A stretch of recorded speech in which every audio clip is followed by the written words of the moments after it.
Buenos días, profesora. Yo soy Joaquín Espinosa y bueno, yo le voy a presentar mi cuadragrama que se basa en el marco para la buena enseñanza. Como bien dice ahí, el cuadragrama tiene las características de los cuatro dominios: el dominio A, el dominio B, el dominio C y el dominio D. Y dentro de estas también se subdivide en que la base tiene las características principales del marco para la buena enseñanza. Este cuadragrama lo construí a base de lápices de alcohol y hojas de bloc, por lo que si tuviera que poner el nombre le pondría un nombre algo así como el marco para la buena enseñanza explicado con lápiz de alcohol. Por otra parte, la técnica que utilicé fue hacer varios mapas mentales en las distintas caras, explicando en correlación lo que conllevaba cada uno de los aspectos que abarcaba cada uno de los dominios. Los primeros los hice con tipo mapa mental, pero el último, que habla sobre las responsabilidades profesionales, lo hice a modo de reglas. ¿Ya? Por una parte, primero vamos a nombrar las características principales del marco para la buena enseñanza.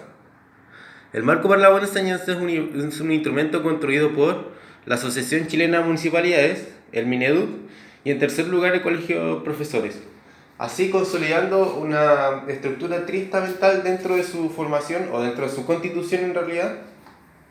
Y por otro lado tenemos las características que reconoce este instrumento. Primero, la complejidad del proceso de enseñanza y aprendizaje, obviamente todo marcado en su contexto cultural, tomando en cuenta las competencias y conocimientos, capacidades del docente.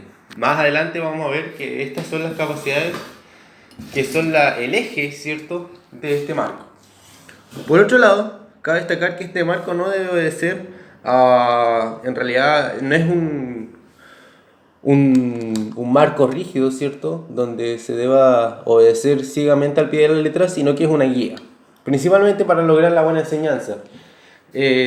También dentro de las características principales o dentro de la introducción que se presenta en el marco de la buena enseñanza, tiene como objetivo también ayudar a profesores jóvenes y también a que los más experimentados puedan innovar en ciertas estrategias pedagógicas, además de poder contribuir a la mejora de la educación pública. Por otro lado, en el último lugar tenemos en qué se fundamenta el marco para la buena enseñanza. El marco para la buena enseñanza, como lo vemos ahí, se fundamenta en el protagonismo docente. Todo esto debido a que se ha probado que lo que sabe, lo que hace, influye principalmente en el aprendizaje. Y esto debido a que este modelo, ¿cierto?, este marco, guía que sirve, que ha dictado el Mineduc, ¿cierto?, sirven para fortalecer la educación pública. Esto en otros países como Canadá, se implementó en otros países como Cuba, Estados Unidos, Francia, entre otros países de Occidente. Esto, bueno, es una base de comportamiento, ¿cierto?, de criterios, de guías que le permitan a diversos profesores en diversos contextos adecuar la enseñanza, adecuar su disciplina para que los y las estudiantes tengan habilidades que existen o que se plantean en estos cuatro ejes primordiales. Primero, en el dominio A, tenemos la preparación para la enseñanza. Cabe destacar que todo esto se hace más o menos desde una perspectiva del docente. Entonces, dentro de este dominio, el profesor debe tener las competencias necesarias para organizar el proceso de enseñanza. Por ello debe poseer conocimiento para conocer en profundidad, obviamente, su disciplina, las herramientas pedagógicas que le permitan adecuar estos contenidos, como ya dijimos, en el contexto cultural y las necesidades que tengan dentro del aula de los estudiantes, para entregarles ciertos los contenidos, como ya bien dije, y finalmente poder evaluarlos. Y todo lo anterior dentro del marco de los planes y programas. Estos planes y programas, obviamente, de cada disciplina. Por otro lado, tenemos el dominio B, que se basa en la creación para un ambiente propicio para el aprendizaje. En este refiere al entorno del aprendizaje. Y aquí tenemos dos palabras claves que definir. Primero, la palabra entorno, que se define como el clima y el ambiente del aula. Y por otra parte, el aprendizaje, donde es un proceso para construir el conocimiento. O eso es lo que establece esa guía. Y donde dentro de estos dos aspectos convergen aspectos sociales y emocionales. O sea, lo que muchas veces se habla en clases sobre acerca de la asertividad emocional, ¿cierto? Aspectos como estos deben ser atingentes a esta convergencia. Y esta convergencia se da principalmente dentro del aula, pero entre dos estamentos o entre dos actores de la comunidad educativa, ¿cierto? Estudiantes y profesores. Ahora bien, en el dominio C tenemos la enseñanza para el aprendizaje de todos y de todos los alumnos, perdón. Y esta principalmente se basa en un acuerdo de compromiso. ¿Compromiso entre quién? Entre estudiantes y profesores con y para el aprendizaje. En ello, este dominio enfatiza en las habilidades que debe tener el docente. Primero, la labor de monitorear, retroalimentar y sociabilizar sus saberes y conocimientos, o los saberes y contenidos que en realidad entregan el Mineduc, a través de distintas herramientas pedagógicas o metodologías que facilitan el aprendizaje en todas sus disciplinas. Asimismo, pasamos al dominio D. Y bueno, como bien dije antes, esta habla de las responsabilidades docentes. Aquí podemos ver de una forma más sintética aspectos que en realidad son anexos, por decirlo de cierta manera, como son las reuniones de apoderados, ¿cierto? Y otras ceremonias o rituales que se hacen en distintos contextos de cultura escolar.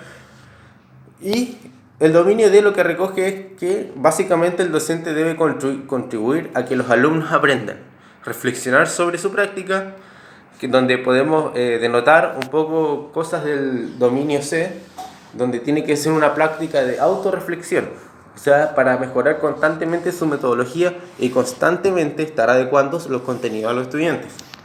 Garantizar con ello una educación de calidad, comprometerse con su proyecto educativo, ayudar a superar las dificultades académicas de los niños. Bueno, lo hice en realidad a modo ilustrativo, por si pregunta por la falta ortográfica. Y, en sexto lugar, ser parte constructiva de su entorno. Aquí denota más el hecho de que el marco para la buena enseñanza es una guía de conducta, de saberes, que le permiten a los profesores desenvolverse en el aula.